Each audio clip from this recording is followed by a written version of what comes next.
Très bien. Alors nous reprenons nos auditions dans le cadre de l'appel aux candidatures lancé par l'autorité le 28 février. Vous connaissez la règle du jeu, donc audition d'1h30, 30 minutes de présentation, puis un temps d'échange avec le collège. Donc nous vous entendons au titre du projet Planète Plus. Conformément à la jurisprudence aux dispositions du texte de l'appel à candidature, le candidat ne peut apporter aucune modification substantielle au dossier de candidature qu'il nous a transmis, mais il peut, par contre, le préciser, notamment à travers des engagements qui pourront être repris, le cas échéant, dans les conventions à venir entre l'ARCOM et les candidats qui seront retenus. L'audition est publique et retransmise sur notre site ainsi que sur nos réseaux. Monsieur le Président, je vous donne la parole peut-être pour nous présenter la stratégie du groupe Canal+. Quelle bonne idée. Je vais suivre votre recommandation, Monsieur le Président, Mesdames les conseillères. Messieurs les conseillers, je suis très heureux de vous présenter la dernière candidature du groupe Canal+, en vue de l'obtention d'une nouvelle autorisation en TNT à compter du 31 août 2025. Non pas parce que c'est la dernière, mais parce qu'il s'agit de notre chaîne documentaire Planète+, la chaîne documentaire préférée des Français. Je suis de nouveau accompagné de Laetitia Ménassé, secrétaire générale du groupe, d'Amandine Ferré, directrice financière du groupe, de Gérald Brice-Viré, directeur général de Canal+ France en charge des programmes et des antennes, d'Églantine Leclabar, directrice générale adjointe de Canal+ France en charge du marketing et du digital, et pour la première fois, de Christine Coquelin, directrice des unités de programmes et chaînes documentaires, jeunesse et animation, et à ce titre, patronne de Planète+. Avant de vous exposer le dossier de la chaîne, je vais d'abord le replacer dans le contexte du projet global de notre groupe. Avec plus de 6 milliards d'euros de chiffre d'affaires et une présence dans 50 pays, le groupe Canal+ est aujourd'hui le premier groupe privé de télévision en Europe. Il se déploie sur 3 activités principales qui sont étroitement liées, la télévision payante, la télévision gratuite et enfin la production et la distribution de films, de séries, de documentaires et de programmes d'animation via Studio Canal. Au cours des dernières années, le marché de la télévision a profondément changé. D'une compétition locale, nous sommes passés à une compétition mondialisée et dominée par des acteurs américains. Pour faire face à ces nouveaux géants, le groupe Canal+ a dû se réinventer et s'est profondément transformé en quelques années. Premier pilier de cette transformation, le redressement économique. En France, en 2016, les chaînes Canal+ perdaient près de 400 millions d'euros par an et les chaînes gratuites, plus de 60 millions d'euros par an. Aujourd'hui, nous avons renoué avec une trajectoire économique positive, désormais très proche de l'équilibre en France, et ce, pour nos chaînes gratuites et payantes, celles-ci affichant une croissance de leur parc d'abonnés pour la 8e année consécutive après des années de déclin. Second pilier, l'accélération de la digitalisation du groupe. Créée en 2013, notre plateforme française propriétaire MyCanal, qui porte plus de 2000 chaînes linéaires et à la demande dans le monde, s'est développée pour atteindre les meilleurs standards du marché et pour se déployer dans plus de 30 pays. Le groupe Canal+ est devenu un acteur majeur de la technologie. Cette digitalisation a permis au groupe de se positionner en agrégateur, voire en super agrégateur de chaînes et de plateformes. Dernière étape de la transformation de notre groupe, l'internationalisation. En 2015, le groupe Canal+ rassemblait 11 millions d'abonnés. Aujourd'hui, il en compte 26 dans 50 pays. Canal+ est le seul groupe média à avoir intégré le top 50 des marques françaises les plus puissantes dans le monde. Notre objectif est désormais d'atteindre à moyen terme un parc d'abonnés compris entre 50 et 100 millions pour rejoindre le top 5 mondial des groupes audiovisuels. Et cette croissance passera par des prises de participation sur nos principales zones géographiques, en Europe avec Viaplay basé à Stockholm, en Asie avec Viu basé à Hong Kong et en Afrique avec MultiChoice basé à Johannesburg. Mais la compétition avec les acteurs mondiaux américains n'est pas qu'une question de taille. Nous partons avec un désavantage manifeste car notre marché historique, la France, qui reste notre premier marché, représente 1/5 de celui des États-Unis. C'est pourquoi nous avons choisi de miser sur nos forces et de cultiver nos différences. Le premier axe de différenciation est un volume d'investissement massif et pérenne dans les contenus locaux.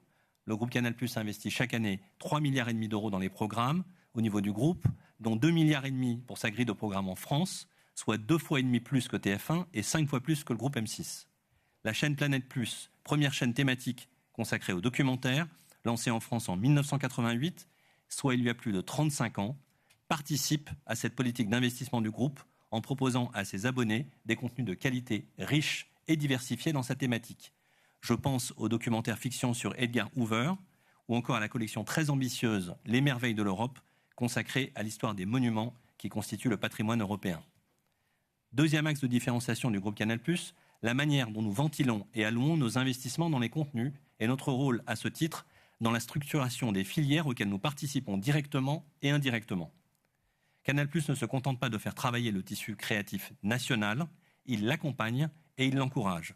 Comme pour le cinéma et le sport avec les chaînes Canal+, la chaîne Planète Plus est un partenaire privilégié de la filière du documentaire en France, avec une politique volontariste de production documentaire originale, labellisée Création documentaire, qui représente 26% du volume horaire global annuel. Planète Plus a mis en place une stratégie de préachat de documentaires inédits auprès de producteurs indépendants, près de 40 heures en 2023, jouant ainsi un rôle essentiel dans l'écosystème du financement de la filière documentaire. Notre troisième axe de différenciation est de favoriser l'accès à la culture, en particulier pour les plus jeunes. La diffusion de programmes culturels et à vocation éducative et pédagogique est dans l'ADN même de la chaîne Planète Plus, qui a au cœur de son projet éditorial l'histoire. De l'Antiquité à l'histoire récente, l'histoire est une matière documentaire riche et passionnante.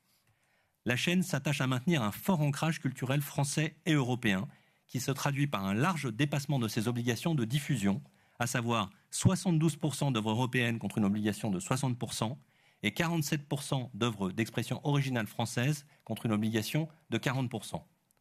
La chaîne s'adresse à tous les publics et est particulièrement fière de parvenir à séduire un public plus jeune, avec plus d'un tiers de son audience qui a moins de 50 ans. La tranche de public des 25-49 représente 29,3% de l'audience de la chaîne sur l'ensemble de la semaine et même jusqu'à 37,7% le week-end, alors que cette tranche ne pèse que 23,7% de l'ensemble des téléspectateurs français. Une vraie prouesse. Et elle s'intègre parfaitement dans notre projet très ambitieux et très différent de la plupart des autres acteurs du paysage audiovisuel français. Cette ambition pourrait, vous le savez, franchir une nouvelle étape avec notre projet d'entrée en bourse, une opération qui maintiendrait les équilibres actionnariaux actuels. Comment la chaîne Planète Plus en TNT s'inscrit-elle dans le projet de groupe Canal+. Pour rappel, le groupe Canal+ est historiquement bâti autour de sa chaîne amiral Canal+ sur le numéro 4, caractérisé par son modèle généraliste mêlant sport et cinéma. Ce modèle de chaîne est intrinsèquement lié à l'environnement hertzien. Avec l'arrivée de la TNT, Canal+ a progressivement renforcé son empreinte éditoriale en créant des déclinaisons de la chaîne Canal+, notamment sur ses piliers thématiques fondamentaux, à savoir le sport avec Canal+ Sport, le cinéma avec Canal+ Cinéma et le documentaire avec Canal+ Doc. Sur la TNT, le groupe a complété la proposition centrée autour des chaînes Canal+, par des chaînes thématiques dont les genres sont plébiscités par les téléspectateurs, le meilleur du documentaire avec Planète Plus et le meilleur du divertissement avec Paris Première. Nous constatons avec les plateformes et notamment Netflix un regain d'intérêt récent pour les documentaires, ce dont nous nous réjouissons. Sur le marché français, 78% des individus se déclarent désormais intéressés par le documentaire et 41% des 26-40 ans sont prêts à payer pour la thématique. Les abonnés Canal+ considèrent à 60% que nous sommes une référence sur cette thématique, chiffre en constante progression, notamment grâce à Planète+, qui reste la référence de cette thématique depuis plusieurs années, avec un niveau de satisfaction au plus haut. Depuis 2017, le poids des documentaires dans la motivation de nos nouveaux abonnés ne cesse d'augmenter, avec désormais plus de la moitié des nouveaux recrutés motivés par le documentaire, en progression de 25% depuis 2017.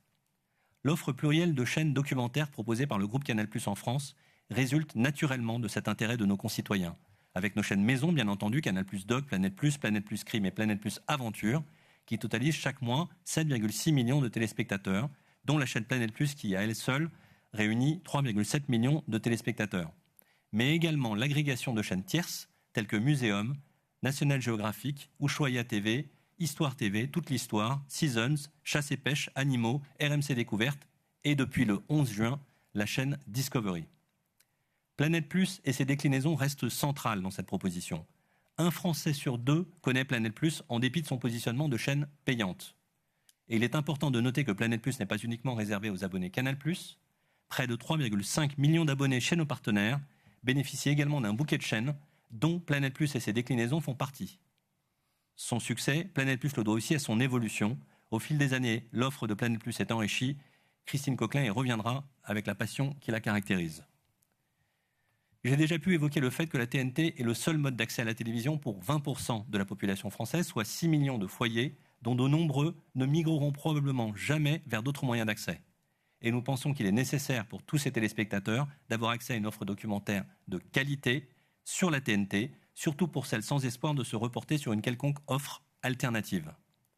Dans un contexte ultra concurrentiel pour Canal+, mais également pour les autres acteurs de la TNT en France, il apparaît donc nécessaire de maintenir un maximum de stabilité pour le secteur en conservant l'équilibre actuel entre autorisation de la TNT payante et gratuite au global et en particulier pour le groupe Canal+.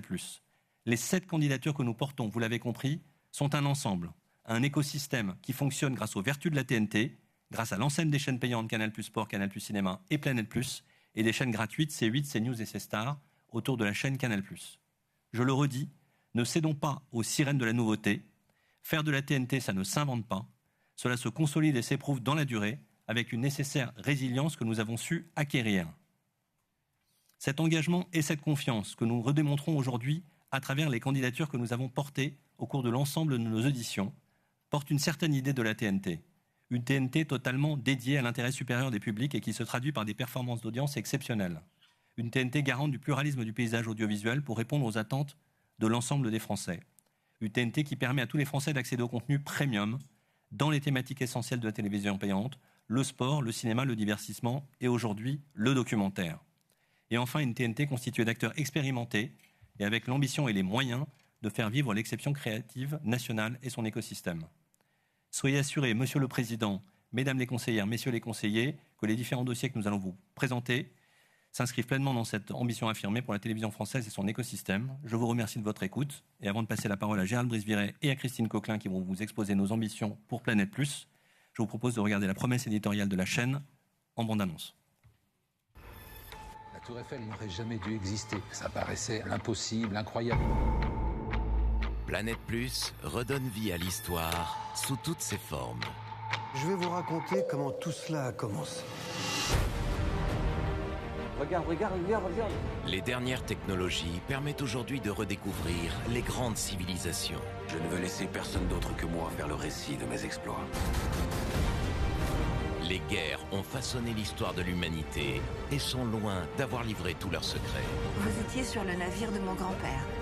Les récits de ceux qui ont survécu à ces événements permettent de rencontrer notre passé comme jamais. C'est grâce à lui si je suis encore là.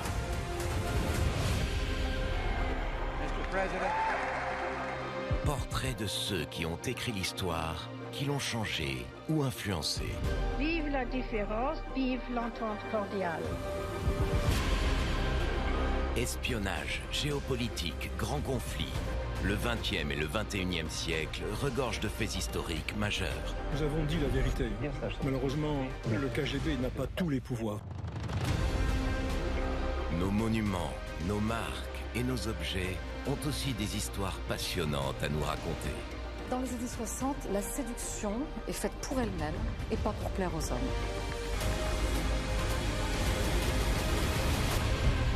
Planète Plus redonne des couleurs à l'histoire. Planète Plus, c'est une offre unique au sein de la TNT. C'est aussi une vitrine qui est devenue l'un des piliers éditoriaux de notre offre Canal+, le documentaire. La qualité des documentaires qui ont été proposés aux Français ces dernières années, que ce soit chez nous ou chez certains de nos concurrents, a permis de démontrer le potentiel du genre. En tant qu'éditeur premium, il était fondamental pour nous de réinventer le documentaire en replaçant la narration au centre du format pour s'entourer de réalisateurs et de talents prestigieux qui sont libres de proposer une vision artistique servant le propos.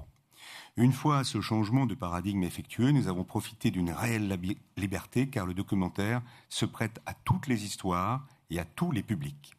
Avec Planète Plus, les Français peuvent mieux comprendre et apprécier la mosaïque de récits et d'héritages qui composent le monde.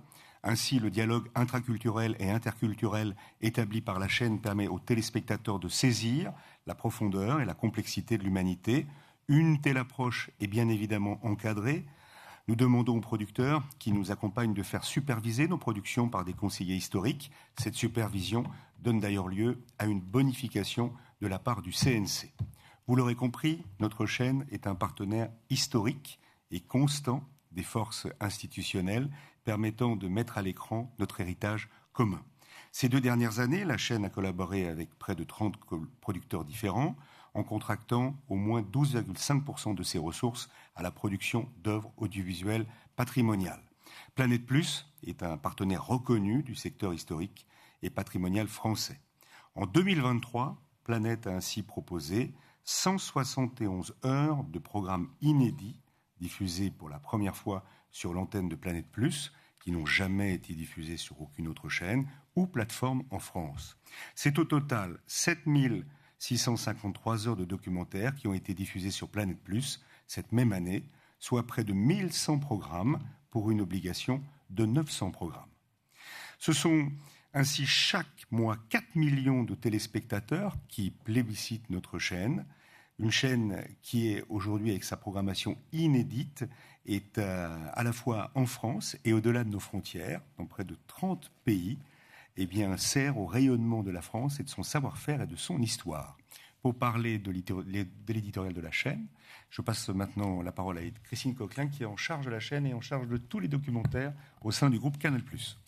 Monsieur le Président, Mesdames les conseillères, Monsieur le conseiller, notre ambition éditoriale pour Planète Plus est de faire de l'histoire une matière vivante et cinématographique, à travers une mise en image moderne qui dynamise les récits et qui permet surtout de faire revivre aux téléspectateurs des moments de l'histoire pour lesquels il n'existe peu ou pas d'archives.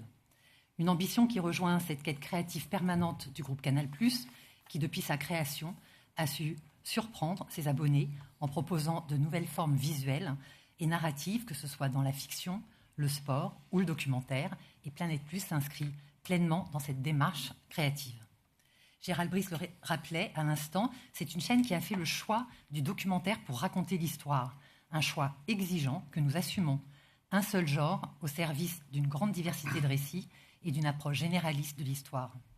En effet, Planète Plus s'intéresse à toutes les périodes historiques, de la préhistoire aux civilisations antiques jusqu'à l'histoire récente.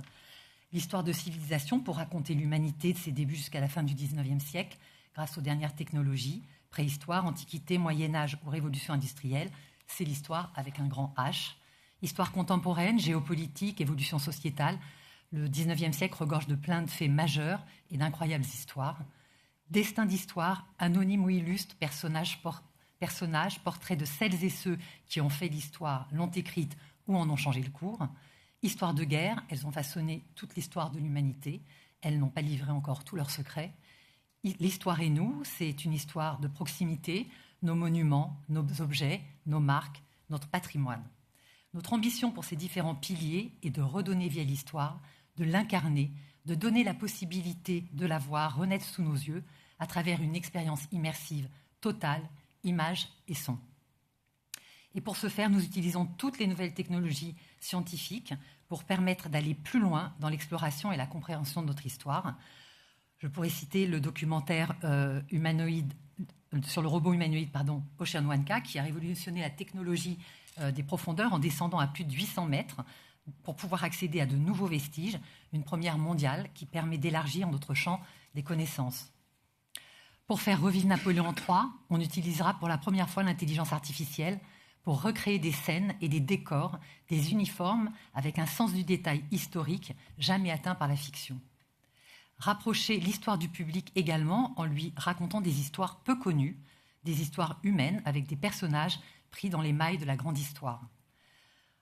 Je pense au Ballon de la Liberté. Nous allons raconter la vie en Allemagne de l'Est à travers l'incroyable histoire de 2 familles et de leurs évasions spectaculaires avec une montgolfière qu'ils ont fabriquée de leurs propres mains. Avec le confiné de 14-18, on revient sur la Première Guerre mondiale et l'occupation grâce à la découverte de 9 carnets écrits par un postier qui s'est caché pendant toute la guerre pour échapper au travail forcé et parce qu'il refusait de tuer des hommes. Des carnets qui, nous l'espérons, seront bientôt publiés. Intéresser le public à l'histoire en lui proposant aussi des sujets avec de nouveaux prismes. Avec Watergate, les dessous du scandale, nous allons raconter cet épisode de l'histoire américaine récente à travers des personnages secondaires inconnus du grand public et qui ont joué un rôle clé et donnent un autre éclairage sur les événements. Nous reviendrons sur l'affaire Kersten en proposant une contre-enquête historique sur le masseur et guérisseur personnel d'Himmler, érigé en héros par Kessel dans son livre « Les mains du miracle », mais les historiens nous racontent aujourd'hui une vérité qui semble être beaucoup moins glorieuse. Louis XIV et ses espions racontaient le règne du roi Soleil par le prisme de son cabinet noir et de son créateur Antoine Rossignol, cryptologue de génie. Intéresser les jeunes à l'histoire avec soit des sujets, soit des traitements de l'image qui leur parlent. Nous avons raconté Une vie nous sépare, l'histoire d'un jeune lycéen qui, après la visite des camps de concentration, s'était ouvert à son professeur de français du fait qu'il n'avait ressenti aucune émotion.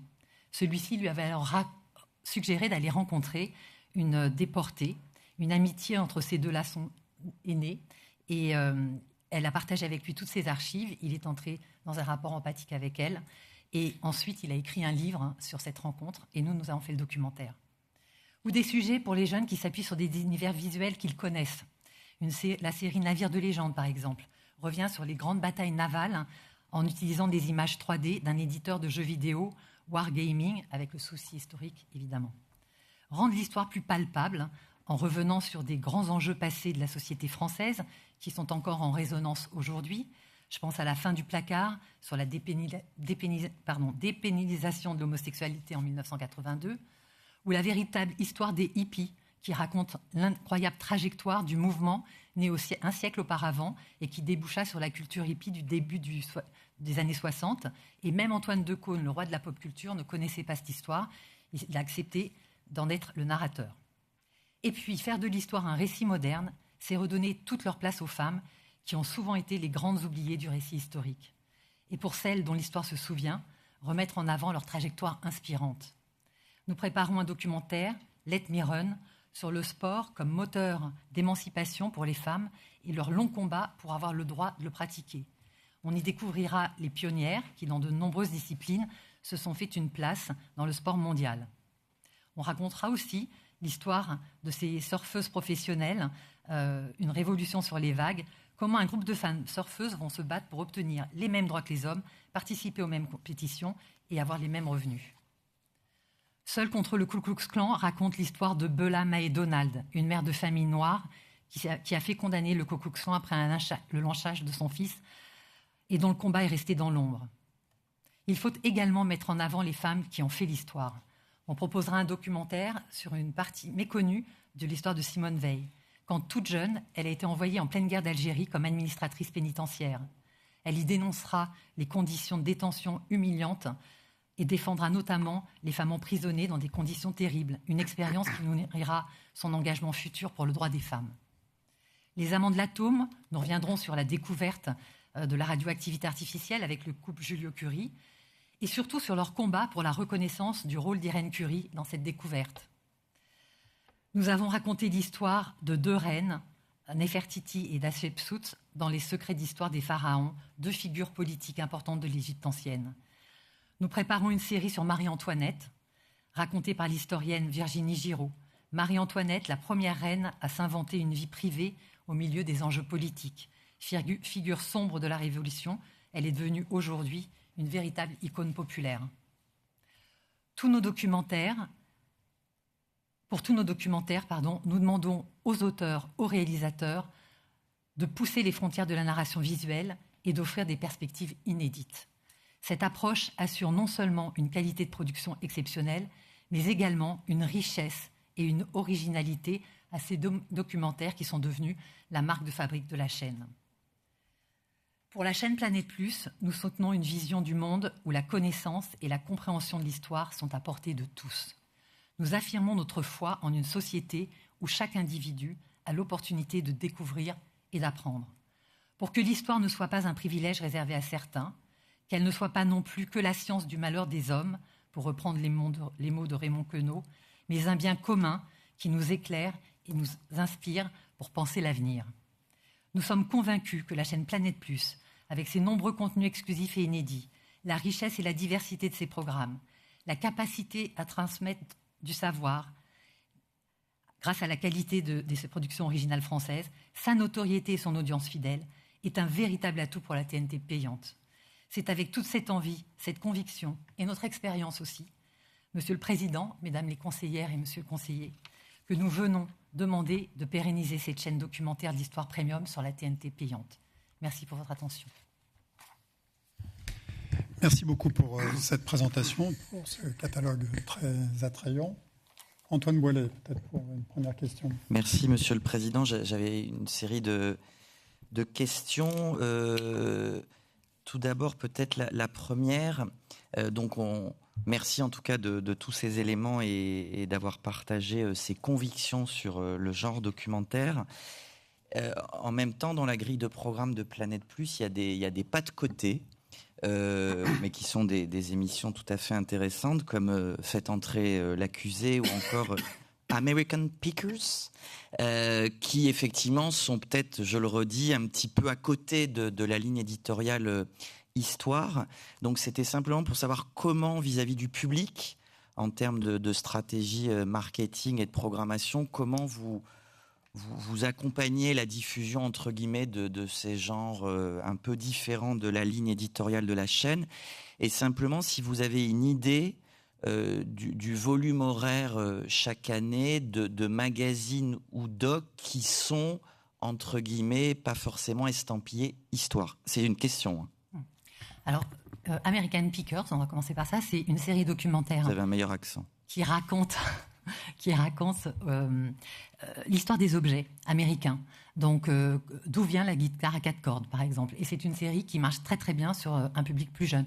Donc, c'est pas une histoire classique, statutaire, comme on peut l'avoir par ailleurs sur notre chaîne ou sur d'autres, mais c'est aussi une façon d'aller chercher ce public qui ne vient pas sur l'histoire et de faire un pas vers lui, de la même façon qu'on développe des documentaires, j'en ai cité quelques-uns, sur l'histoire des codes, comment est-ce que dans l'histoire, les codes ont été présents depuis toujours. C'est une façon d'aller chercher un public qui n'est pas naturellement attiré par l'histoire.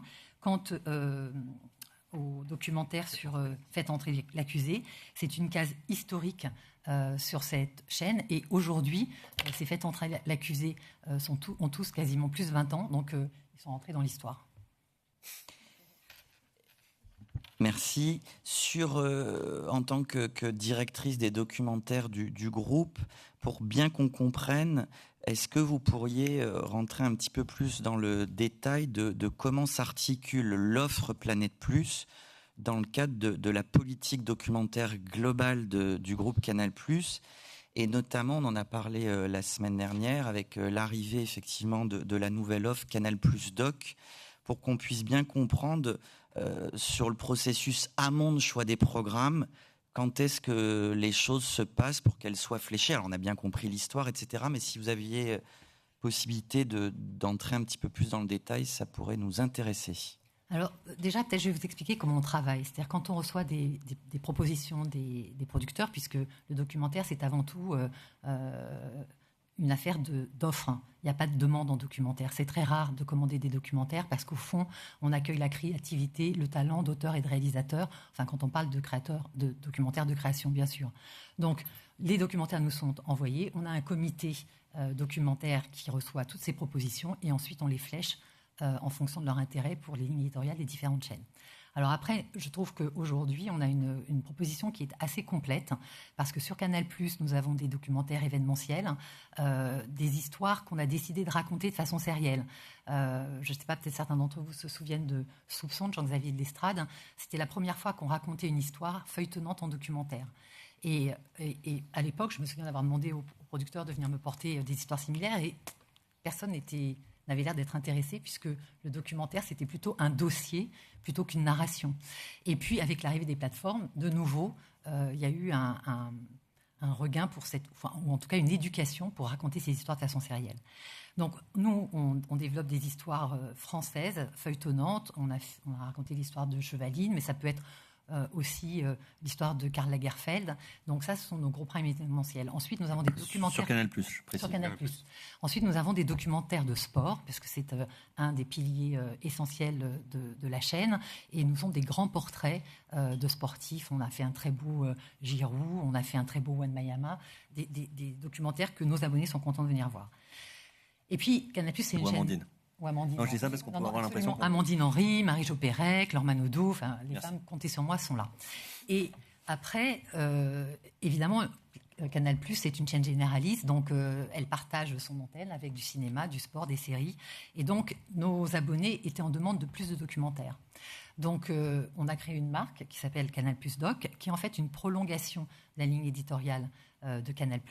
Donc on y retrouve cette volonté de raconter des histoires avec cette conviction que l'on peut raconter le réel avec l'intensité dramaturgique de la fiction. Ça ne veut pas dire mettre de la fiction partout, mais ça veut dire raconter une histoire et que le récit soit ce qui nous emmène dans le sujet qu'on traite et de ne pas faire un dossier. Ensuite, nous avions nos 3 chaînes thématiques et nous avons considéré que pour Planète, la meilleure offre, c'était l'histoire, parce que c'est une offre qui est demandée par le public et qui est populaire, et surtout parce qu'il nous semblait que notre proposition était singulière par rapport à ce qui existait sur le marché. Beaucoup de magazines, beaucoup d'émissions débat, de moins en moins de cases documentaires sur les grandes chaînes historiques. Il y en a une sur France 5 et après, il y a les propositions de Stéphane Bern, mais enfin plus de cases régulières d'histoire. Et donc, il y avait une possibilité de proposer au public quelque chose qu'il attendait. Ensuite, on a une chaîne qui s'appelle Planète Plus Crime, qui est une chaîne qui montre, hélas, une partie plus sombre de l'humanité, mais elle existe aussi, et qui prend la parole pour dénoncer les crimes de guerre, les violences faites aux femmes, les tueries de masse, voilà. Bon. Donc, cette chaîne-là. Et puis, on a une chaîne qui s'appelle Planète Plus Aventure, qui est une chaîne qui est destinée à un public plus jeune, qui ne vient pas naturellement voir du documentaire, mais qu'on attrape par les sujets qu'on leur propose, les récits. Là, on fait un documentaire, par exemple, avec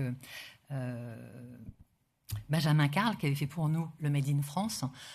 Et là, il va raconter, il va essayer de répondre à cette question: peut-on vivre et gagner sa vie en restant toute la journée à jouer aux jeux vidéo? Ça n'est pas une recommandation, ça n'est pas une proposition, c'est juste une expérimentation. Et ses parents lui ont dit: passe ton diplôme d'ingénieur d'abord. Donc, voilà. Et donc voilà, ça c'est la proposition générale pour toutes les chaînes. Et quant au crossover, au fait que certains programmes soient diffusés sur d'autres chaînes, il y a une case qui est en commun avec Planète Plus, c'est la case de Canal Plus Doc. Il y a une chaîne d'histoire très particulière, qui est une case d'histoire très grand public, et pour lequel nous avons 20 documentaires sur l'année 2023 en commun. Et le fait qu'on l'ait sur ces 2 antennes nous permet aussi de mieux les financer. Merci. Vous avez également pris à l'instant et dans votre exposé en préambule beaucoup d'exemples pour qualifier la ligne éditoriale de Planète Plus avec un fort ancrage culturel français-européen. Chiffres à l'appui, est-ce que ça veut dire, au regard de ces chiffres, que si on raisonne quota de diffusion œuvres audiovisuelles EOF et européenne, et pourquoi pas plus spécifiquement doc EOF européen, vous seriez prêt, au regard de ces résultats, à encore mieux formaliser les choses dans ce qui serait une nouvelle convention? Mon patron me dit que oui. Et alors j'en ai, si mes collègues m'y autorisent, puisqu'on a déjà évoqué ce sujet sous forme de clin d'œil la semaine dernière, mais pour bien comprendre là aussi, quand vous êtes amené à sélectionner des documentaires, est-ce qu'il y a un moment, un petit truc en plus sur tel ou tel documentaire qui va vous dire là, tiens, qui va vous amener à vous dire, tiens, là, ce doc-là, il y a une partie de notre public qui est sur la TNT payante. Ça va m'amener à le travailler autrement, à prendre d'autant plus ce programme. Mais est-ce que ce qui nous réunit cet après-midi, c'est-à-dire la présence de Planète Plus sur la TNT payante, vous amène à piloter votre politique documentaire Planète Plus de manière plus particulièrement spécifique? Non, moi, on ne fait pas de distinction en fonction des territoires. On propose de raconter des histoires fortes qui créent l'engagement, de l'émotion, des histoires vraies qui éclairent et qui même parfois transforment ceux qui les regardent parce qu'elles sont vraies et parce qu'elles ont une puissance métaphorique. Elles les renvoient à leur propre histoire ou parce qu'elles viennent bousculer au contraire leur propre vision du monde. Ou conforter une expérience. Moi, je dis toujours que le documentaire, c'est une expérience transformatrice, émotionnelle et cognitive. C'est-à-dire qu'on entre dans un sujet et quand on arrive au bout du documentaire, on est quelqu'un d'autre. On a fait un chemin qui fait qu'on a appris, on a découvert, on a questionné ses propres croyances. Et donc, pour moi, il n'y a pas de distinguo à faire entre les territoires. Les modes de diffusion.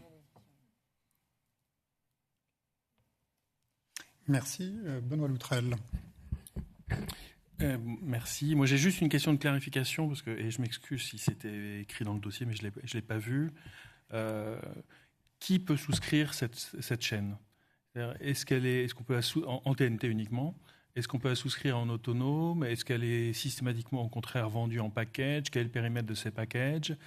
Et évidemment, la question traditionnelle, combien il y a d'abonnés dessus ? Et vous allez me répondre que vous pouvez nous l'envoyer par email.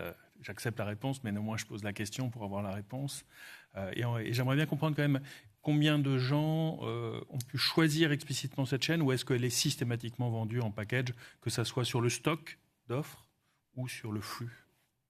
Alors, en effet, elle n'existe pas en stand-alone, elle n'existe pas seule. Elle est commercialisée à minima avec Paris Première dans une offre qu'on appelle le mini-pack. Il y a quoi d'autre dans l'offre ? Dans cette offre-là, il y a Paris... Alors, avec deux chaînes. Le point d'entrée, c'est mini-pack et Paris Première. Et après, on a des abonnés qui peuvent l'avoir dans le cadre de leur offre Canal+, qui peuvent l'avoir dans le cadre d'offres Canal Satellite. Et après, pas en TNT, mais dans le cadre d'offres qu'on construit avec les partenaires, comme Maxime Saada le disait tout à l'heure. Est-ce que vous pourrez nous adresser les parcs, qu'on comprenne bien sur quelles offres sont les clients existants aujourd'hui, quels sont ceux qui sont sur le mini-pack, donc où il n'y a que deux chaînes uniquement, combien le sont dans d'autres détaillés par offre ? Absolument. Merci beaucoup. Mais on a à peu près un peu plus de 5 millions qui, au total, souscrivent à cette chaîne. À peu près 2 millions sur notre parc à nous, directement, qui, la plupart ont Canal+ également, pourraient souscrire séparément, mais voilà, je crois qu'il y a à peu près 200 000 abonnés sur nos 2 millions à peu près, qui ont souscrit à cette chaîne et qui n'ont pas souscrit à Canal+. Voilà.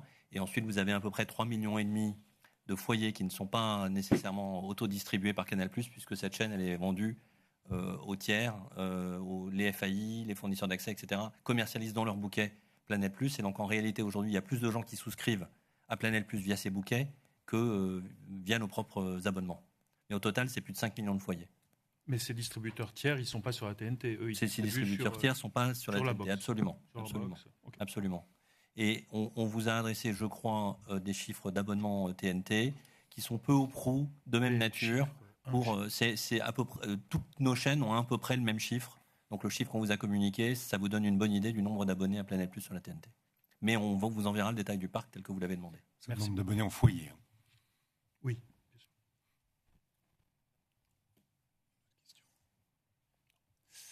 Denis Rapone. Oui, merci Monsieur le Président. Dans votre dossier, vous n'avez absolument pas pris de moindre engagement en matière de pluralisme en considérant que la chaîne était en dehors du périmètre de l'information. Ce qui peut paraître peut-être pas totalement évident sur l'histoire contemporaine où un certain nombre de programmes peuvent concourir en réalité à l'information. Et donc, ce que je voudrais savoir, c'est dans l'hypothèse où vous partageriez mon analyse, quels seraient les engagements que vous pourriez prendre pour le respect du pluralisme, notamment en termes de prévention de la manipulation de l'information. Et puis, question qui n'est pas assez lointaine, vous faites état d'un conseil historique, pour, je pense, avoir la rigueur, si ce n'est la vérité, parce que la vérité historique. 1h30 ne suffirait pas. Je voulais savoir qu'est-ce que c'était ce conseiller. On a eu précédemment un candidat qui candidatait sur une thématique historique, qui nous a présenté un comité d'experts de très haut niveau. Est-ce que ça recouvre à peu près effectivement la même réalité? Voilà, si vous pouvez nous éclairer sur ce sujet. Et puis j'ai une micro-question, je profite un peu à la manière de mon jeune collègue, d'une forme de rafale de questions, et vous m'en excuserez.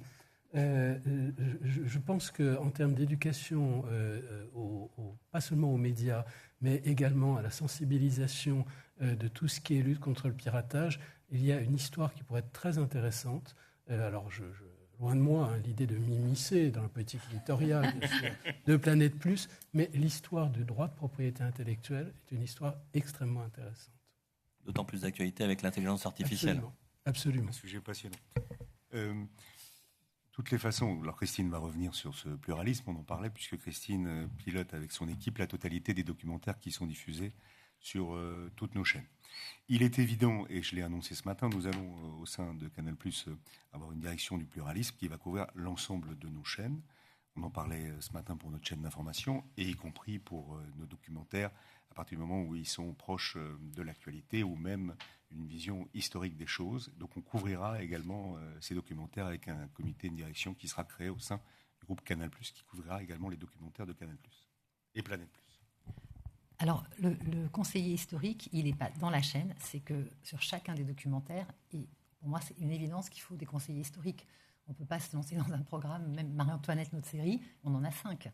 On en a un qui est spécialiste de l'Autriche, Schönbrunn, il y en a un autre qui est spécialiste de Versailles, il y en a un autre qui est spécialiste de la vie à l'intérieur de la cour de Versailles. Enfin, on a des et il y en a un qui est désigné par la production comme conseiller historique. Donc, enfin, je n'ai pas de souci avec ça. C'est quelque chose qu'on demande à tous les producteurs, d'avoir des regards pluriels et croisés pour garantir une vérité, comme vous disiez, avec toutes les guillemets qu'on peut y mettre, en tout cas une honnêteté intellectuelle. Je crois que ce que tu veux dire, c'est qu'on n'a pas un comité, on n'a pas un comité à l'intérieur unique qui sert tous les superviseurs des documentaires. On a dans chaque documentaire. On a dans chaque production. D'ailleurs, le CNC abonde. Il y a un bonus CNC si jamais vous avez un conseiller historique. Et donc, les producteurs, généralement, ont des conseillers historiques sur tous les films. Après, sur ce qui est de l'information, l'information, c'est quelque chose qui fait la différence pour celui qui le reçoit. Donc, le documentaire, c'est quelque part le lieu de l'information. C'est-à-dire que quand vous racontez une histoire, qu'elle soit historique, qu'elle soit sociétale, qu'elle soit scientifique, vous faites de l'information. Ce dont vous parliez, je pense, c'est plutôt de l'information. Et puis le documentaire, par définition, c'est le temps long. Donc on n'est pas dans l'immédiateté de la réaction des news. Donc pour moi, il n'y a pas de sujet par rapport à l'information sur les documentaires.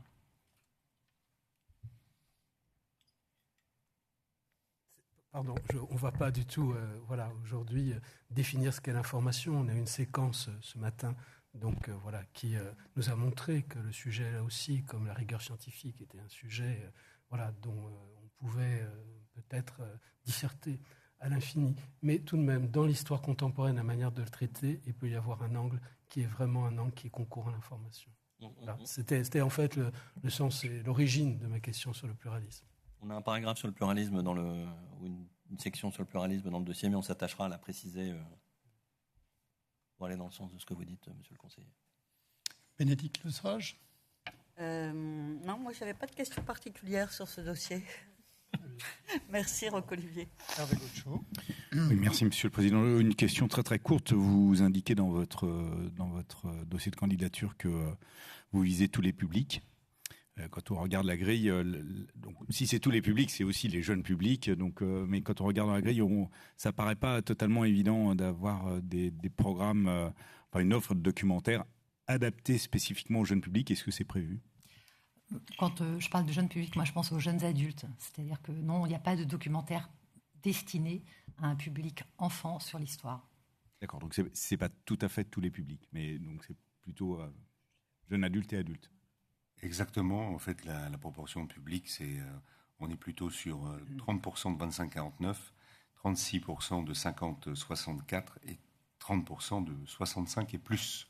Donc c'est plutôt des jeunes adultes, sachant que Christine aussi pilote tous les documentaires jeunesse. On parlait des chaînes d'animation et des chaînes jeunesse. Et des documentaires jeunesse que tu pilotes pour les autres chaînes.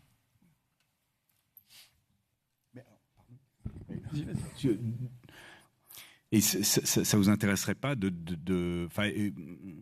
ça ne rentrerait pas dans le modèle justement peut-être d'exploiter certains programmes qui pourraient être destinés à la jeunesse, c'est totalement exclu par rapport au modèle Planète+. Je pense que le public jeune, c'est-à-dire les enfants, vont sur des chaînes qui leur sont consacrées, tant mieux d'ailleurs, comme ça leur évite de tomber sur des images parfois qui ne leur seraient pas adressées. Et sur les chaînes Canal+ Kids, on est essentiellement sur de l'animation. Donc raconter l'histoire en animation, c'est quelque chose qui pourrait s'envisager. Nous, on a une spécificité sur Canal+ Kids, c'est que on est vraiment dans le récit. C'est-à-dire qu'on n'est pas dans le ludo-éducatif, on n'est pas dans une approche didactique. C'est la spécificité de Canal+ que de raconter des histoires. Donc, on a appliqué ça à toutes nos chaînes. C'est vraiment notre ligne, c'est de raconter des histoires. Mais en racontant des histoires, on peut faire passer des messages, des valeurs, des choses qui sont importantes pour la construction des enfants. En tout cas, on s'y applique. Et on est reconnu pour ça, je crois. Le public de Canal+ a confiance dans ce qu'on propose pour les enfants sur Canal+ Kids, sur Piwi et Télétoon. Mais non, on a tenté de faire des documentaires à destination des enfants. Honnêtement, ils ne viennent pas les voir. C'est pas ça qui les intéresse.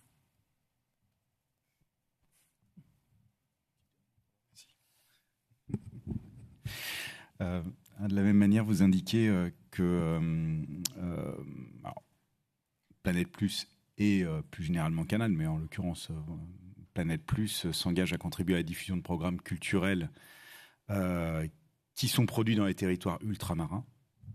Comment est-ce que ça se traduit concrètement en termes de production, en termes de diffusion pour Planète Plus spécifiquement? Sur les territoires ultramarins, en réalité, on travaille... d'abord, je sais qu'on vous a déjà parlé, il y a le Corner My Canal pour exposer les programmes qui sont produits par nos chaînes ultramarines. Et nous mettons en valeur ces territoires, mais plutôt dans des documentaires qui sont diffusés sur Canal+ Doc, parce que c'est des documentaires qui ont à voir avec le monde aujourd'hui. Par exemple, je pense à la série Planète Chef, qui est une série qui met en avant des cuisiniers, hommes et femmes, et on a dédié une série entière qui est en production sur les territoires ultramarins. Ou alors, le documentaire, on fait un documentaire sur Julie Gauthier, vous savez que c'est apnéiste et danseuse sous-marine, et elle part à la rencontre de toutes les femmes qui défendent la pêche traditionnelle et mettent en place des choses pour préserver les océans. Donc elle est réunionnaise et elle commence son aventure sur les territoires ultramarins. On travaille aussi pour essayer de faire... on travaille sur la filière aussi. Je suis allée en décembre dernier passer une semaine à La Réunion comme présidente d'un jury pour un appel à projet qui s'appelait « Voir grand pour demain ». Et on a travaillé sur les 10 projets qui ont été sélectionnés avec tous les réalisateurs et producteurs locaux. Et j'y retourne en septembre pour un nouvel appel d'offres sur les femmes réunionnaises. Et puis, on a un documentaire qu'on développe, alors là, en coproduction avec Canal+ Réunion, sur Manu Payette, et qui va à la recherche de sa saucisse rougaille. Je sais qu'on en a déjà parlé, mais c'est une institution à La Réunion, donc il faut prendre ça très sérieusement. Voilà, donc on a on fait des choses avec les territoires ultramarins à différents niveaux, comme je viens de le préciser. Merci. Juliette Théry. Oui, merci Monsieur le Président. J'ai une question au sujet des raisons en fait de votre candidature sur la plateforme TNT. Ou plus exactement, en fait, c'est vrai, vous pouvez en être fier, un tiers de vos audiences représente une population de moins de 50 ans. Donc ça, c'est un fait, c'est un chiffre, donc très bien. Mais on sait que la population qui est dépendante de la TNT, qui est à l'heure actuelle de 18-19%, c'est plutôt une population âgée. Donc en fait, est-ce qu'il n'y a pas une petite incohérence entre votre audience et ce fait. Et l'autre chose, vous avez aussi indiqué que en fait, le poids du documentaire était de plus en plus important. Enfin, il y avait un potentiel, une appétence, une attractivité pour le documentaire, une capacité de recrutement de nouveaux abonnés. Et quels moyens vous donnez-vous pour recruter des nouveaux abonnés sur la TNT, encore une fois? Merci. Je vais laisser mes collègues compléter. Mais en fait, c'est le verre à moitié vide ou le verre à moitié plein, j'ai l'impression. Parce que tu veux peut-être rappeler, Gérald, des chiffres. Oui, c'est exactement ce pourquoi on est candidat pour la TNT, puisqu'on s'adresse d'abord à un public plus âgé. Et c'est d'abord le public de ces chaînes thématiques, puisque Planète est une chaîne historique depuis 1988, et c'est une chaîne payante qui est le navire amiral d'une centaine de chaînes thématiques qui, en France, ont créé un paysage audiovisuel uniques, qui ont permis à la France d'avoir une utilisation face aux plateformes complètement différentes. Et c'est vrai que Planète est sur la TNT parce qu'il y a d'abord un public qui est très résilient à la TNT avant d'adopter de nouvelles formules. Mais il est important aussi d'aller adresser de nouveaux publics. C'est ce qu'on fait avec cette chaîne. Donc les deux sont couverts avec la chaîne Planète Plus qui, malheureusement, a du mal à aller chercher les jeunes. Parce que l'âge moyen de la chaîne, c'est 57 ans. On est dans la moyenne. Très heureux d'aller chercher des plus jeunes, mais la majorité est quand même au-dessus. Et juste pour compléter, on a des abonnés TNT qui sont très satisfaits, qui cherchent des contenus premium et qu'on leur apporte, et on pense que c'est important, d'autant plus que c'est des publics qui, aujourd'hui, ne sont plus en mesure de faire l'effort pour passer sur d'autres plateformes. Donc ça veut dire que si on les prive de ces contenus-là, on les prive définitivement, et il n'y a pas d'autres propositions aujourd'hui sur la TNT capables de leur proposer des équivalents, en tout cas de Planète, sur le documentaire. Et ces abonnés-là ne souscrivent pas aux plateformes. Donc ils vont même pas aller chercher des documentaires sur des plateformes. Ils ne le font pas. Ils ne sont pas intéressés ou ces plateformes ne leur sont pas accessibles. Il y avait aussi le potentiel de recrutement, en fait. Quels Oui, sont pardon. les moyens En effet. de développer? Merci. En effet, pardon. Donc, on fait d'abord, et ça, c'est la capacité de conviction de Christine et de Jean-Marc Juramy, qui s'occupe de tout un tas de programmes, qui est le directeur général adjoint France en charge des programmes aux côtés de Gérald, et qui nous ont convaincus qu'il fallait qu'on investisse en marketing dans les documentaires. Et donc, on a démarré une politique ambitieuse de communication publicitaire autour de nos documentaires il y a à peu près 2 ans, qui porte une grande partie des documentaires, dont certains ont été cités par Christine. C'est pas spécifique à la TNT, mais c'est au global le documentaire sur lequel il n'y avait auparavant même pas de communication, puisqu'on communiquait sur le sport, le cinéma, les séries, mais pas sur le documentaire. Et maintenant, on a lancé une politique ambitieuse marketing autour du documentaire. Je vous laisse compléter spécifiquement sur qu'est-ce qu'on fait. Avec des exemples précis comme le documentaire et la série Air Cocaïne, qui a été un des premiers documentaires les plus regardés et demandés. Donc là, c'est une campagne publicitaire de plusieurs centaines de milliers d'euros pour pouvoir faire la promotion de ce documentaire. On a eu également, évidemment, Sans issue. On est revenu sur la tuerie de Chevaline ou sur Karl Lagerfeld. Ce qui est intéressant pour nous, c'est ce qu'on l'a expliqué dans le dossier Canal+, c'est à la fois le cinéma et le sport sont les 2 motivations principales, mais on a vu que le documentaire nous permettait effectivement de recruter. Ça a été le cas avec Air Cocaïne, tout comme après les spectacles vivants et après la jeunesse, c'est l'offre familiale. Et puis c'est une autre façon de raconter les histoires. Et comme nous sommes les spécialistes du documentaire depuis 1988 sur Canal, il fait aller beaucoup plus loin dans cette offre. C'est pour ça d'ailleurs que c'est Christine qui pilote toute l'offre des chaînes Canal. Et en complément, au-delà du recrutement, encore une fois, notre priorité, ça reste nos abonnés. Et on a enrichi l'offre de nos abonnés. Christine le disait, ils sont très demandeurs de documentaires. Canal+ ne suffisait pas et on a donné à tous nos abonnés Canal+ Doc qui va dans ce sens-là aussi. Et de ce point de vue-là, dans la Convention, il n'y a pas de programme en clair. Donc, vous ne formulez pas de demande de ce point de vue. L'accueil qu'on a eu sur le time delay, je me méfie beaucoup des propositions qu'on pourrait faire et qui ne seraient pas dans le dossier. Mais on y a pensé. Et alors, on veut simplement être cohérent, puisqu'on dit qu'il ne faut pas déstabiliser l'environnement entre chaînes de TNT gratuites et payantes, l'équilibre est fragile, etc. Mais on en a beaucoup parlé avec Gérald Brice, Christine et Jean-Marc Juramy, et on pense en effet que pour Planète+, et dans la perspective de donner à voir des documentaires à un public plus large, et comme vous le savez, le Clair a vocation à échantillonner les programmes et à donner envie de s'abonner. Nous sommes prêts à prendre un engagement d'heures en clair sur Planète+, sur la TNT. On imaginait un engagement hebdomadaire et on imaginait un engagement en clair sans publicité. Pour ne pas déstabiliser le marché. D'accord. Merci. Laurence Péco-Rivolier. Oui, alors, question de suite. Vous proposez quelque chose qui est quand même relativement ambitieux, d'ailleurs vous l'avez bien développé, avec une possibilité d'augmentation des ressources publicitaires, sans forcément d'ailleurs une augmentation du nombre d'abonnés, en tout cas ça n'apparaît pas dans votre dossier. Comment vous voyez cette évolution favorable par rapport à ce que vous nous avez dit? Et une question de curiosité, vous nous donnez un nombre d'abonnements qui correspond à un nombre d'abonnements par foyer, vous nous dites. Est-ce que vous pensez que cette offre Planète+ est particulièrement favorable au fait que ces abonnements par foyer puissent permettre d'avoir un environnement familial qui rentre dans ces abonnements et comment vous décortiquez ça au niveau des différentes strates d'âge? Sur la publicité, alors on l'a rappelé ici, c'est l'occasion de le rappeler, nous sommes la 3e régie en France. Nous sommes spécialisés dans la télévision gratuite, nous sommes spécialisés dans la télévision payante. Et nous sommes la première régie de télévision payante et de plateforme depuis peu, puisque nous avons été choisis par Max Warner. Et donc, nous allons encore mieux adresser cette publicité, puisque c'est une publicité avec un public très spécifique, notamment les CSP+, des catégories qui sont très rares à la télévision.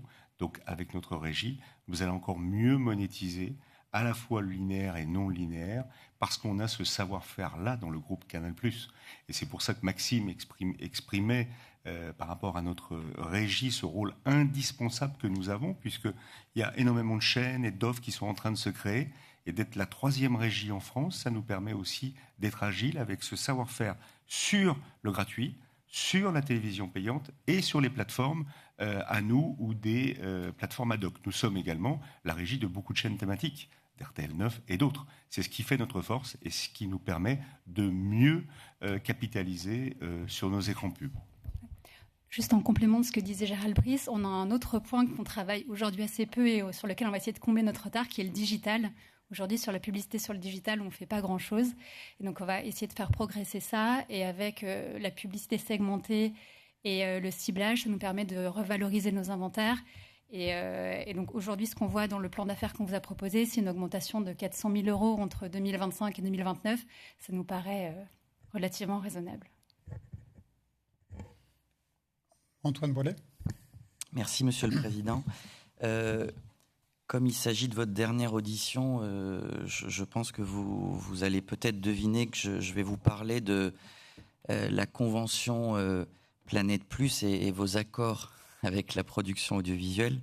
Et il se trouve que dans le dossier de candidature, en contrepartie d'un engagement portant sur une obligation de production audiovisuelle indépendante à 75% de votre obligation, vous demandez le maintien des stipulations de l'actuelle convention, notamment en ce qui concerne l'étendue des droits acquis. Et il se trouve que là, on touche du doigt un des volets qui était dans l'accord avec les syndicats de producteurs audiovisuels qui a été dénoncé par ces derniers. Donc la question, du coup, elle est assez évidente.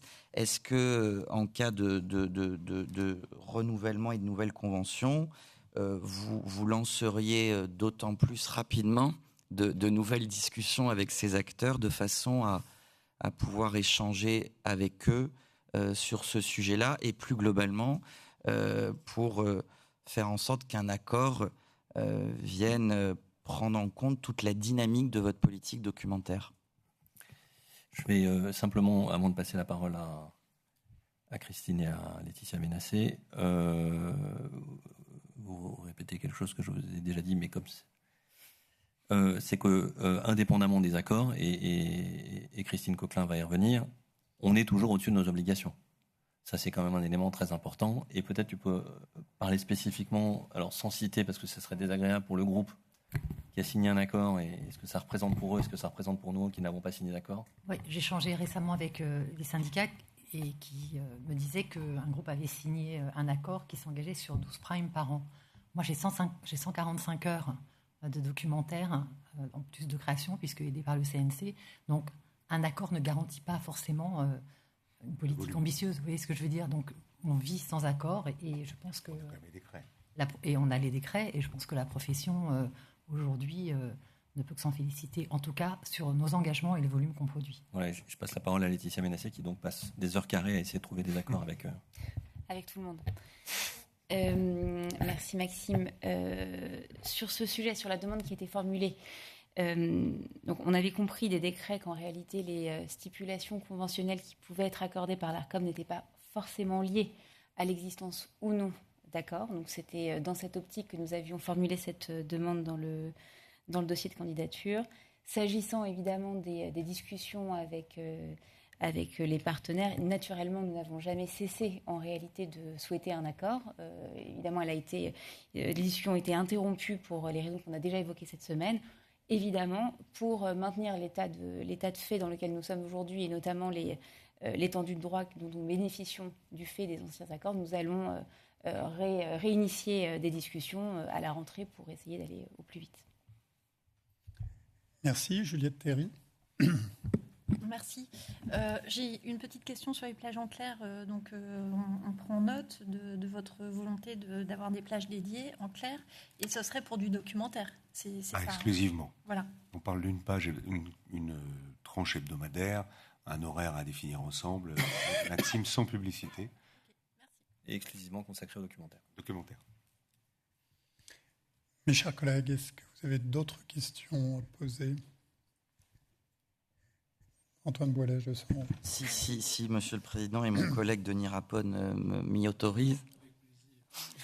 On en a peut-être aussi déjà parlé, mais avec Laurence Péco-Rivolier, on a été assez sensibilisés ces derniers mois au fait que plus particulièrement, et ça vaut pour l'ensemble du paysage audiovisuel français, sur le genre documentaire de l'histoire, notamment en prime time, on avait un pourcentage de femmes réalisatrices qui était faible, et visiblement, et je profite de l'audition publique pour le dire, et parfois, voilà, on propose à ces femmes réalisatrices, du coup, de co-réaliser avec un réalisateur homme l'histoire qu'éventuellement on puisse ne pas leur faire confiance.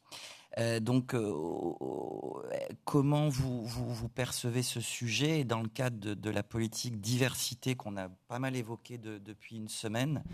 Est-ce que, au niveau de la politique documentaire de Canal, sur ce sujet particulier des femmes réalisatrices dans le doc historique, vous avez des initiatives particulières à partager avec nous? Merci.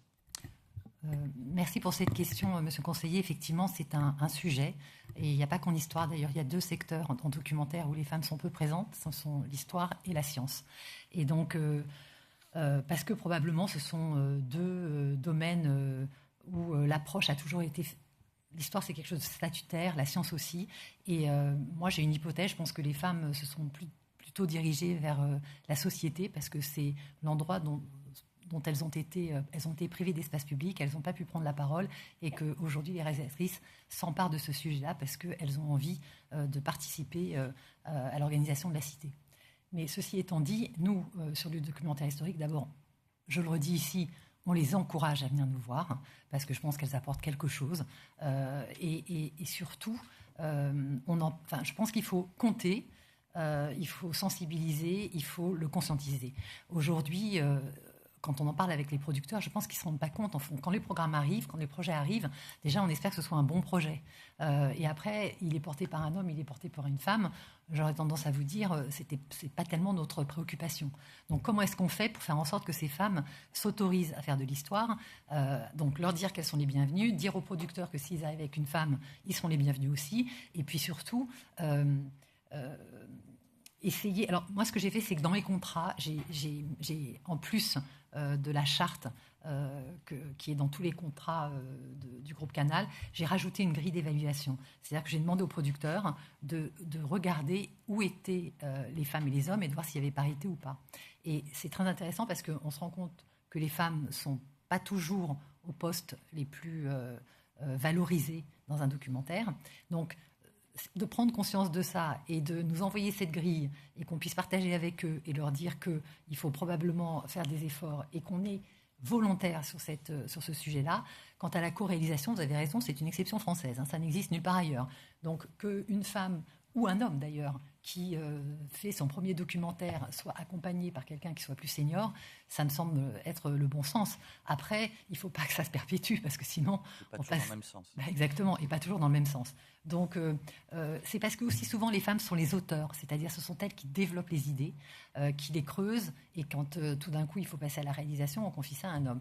Donc, je pense qu'il y a une professionnalisation peut-être en tout cas à encourager et à suivre, et nous on est absolument volontaires sur ce sujet-là. Merci beaucoup. D'autres questions? Denis Rapone, oui.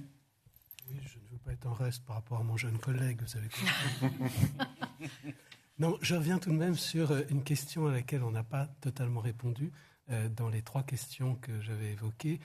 Est-ce que pourrait être développé, au-delà de la politique générale du groupe, en matière effectivement d'éducation média, de sensibilisation à une attitude citoyenne du numérique, est-ce que dans les thématiques choisies, historiques, il pourrait y avoir une orientation plus particulièrement dédiée à ces sujets-là? Alors, sur l'éducation aux médias et au numérique, on essaie de varier les approches. C'est-à-dire là, par exemple, je pense à un documentaire. On a fait un documentaire sur TikTok Boom, qui expose les problèmes de sécurité et les défis dans le domaine de la géopolitique liés à cette application. On est en production d'un doc qui s'appelle Sky ECC, qui est cette messagerie qui a été mise en cause parce que elle a été récupérée en fait par le grand banditisme. Et c'est une messagerie cryptée qui fait que vous ne pouvez pas être écouté. Et donc, les tenants de la liberté disent qu'il faut qu'elle existe. Et puis, la patronne d'Europol, elle est persuadée qu'il faut absolument les contrôler, parce qu'on lui a notamment reproché que grâce à ces messageries, elle n'avait pas pu déceler l'arrivée des attentats de Bruxelles et de Paris. Donc, on pose des questions comme ce à quoi on est prêt à renoncer pour nos sécurités. Et puis... on a fait des documentaires sur 6 parents et vous saviez à propos de tous les risques que les enfants peuvent rencontrer sur les réseaux sociaux et pour lesquels les parents n'étaient pas forcément avertis. On a sur Canal+ Kids une émission qui s'appelle Culture des codes, un magazine junior qui est conçu comme une initiative au bon usage du numérique. Donc on travaille cette question régulièrement. Moi j'ai été moi-même 4 ans chez vous au CSA avec Memona Iterman sur ces sujets-là, donc on est vigilant mais on essaie juste de les travailler de façon à adresser différents sujets autour de la citoyenneté numérique.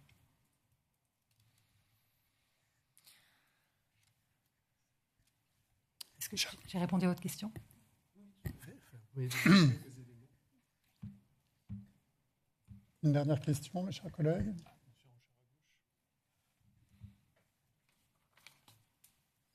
C'est votre dernier mot? Très bien, monsieur. Si je peux peut-être conclure avec les mots d'un homme que j'admire beaucoup, qui s'appelle Alain Veil, qui le jeudi 10 février 2022 devant le Sénat a dit « Les chaînes de la TNT passeront de moins en moins par le hertzien et de plus en plus par la fibre. Le déploiement de la fibre rend obsolète la TNT. Dans 5 ans, c'était en 2022, moins sans doute, quasiment 100% de la population sera connectée à la fibre. Cela va aller très vite. Du jour au lendemain, les gens abandonneront la TNT pour aller sur la fibre. Dans quelques années, le poids des conventions associées à l'utilisation d'une fréquence appartenant au domaine public n'existera plus. Ce sera la fin de la TNT. Voilà, chez Canal+, nous ne croyons pas cela. Merci beaucoup. Merci beaucoup. Merci.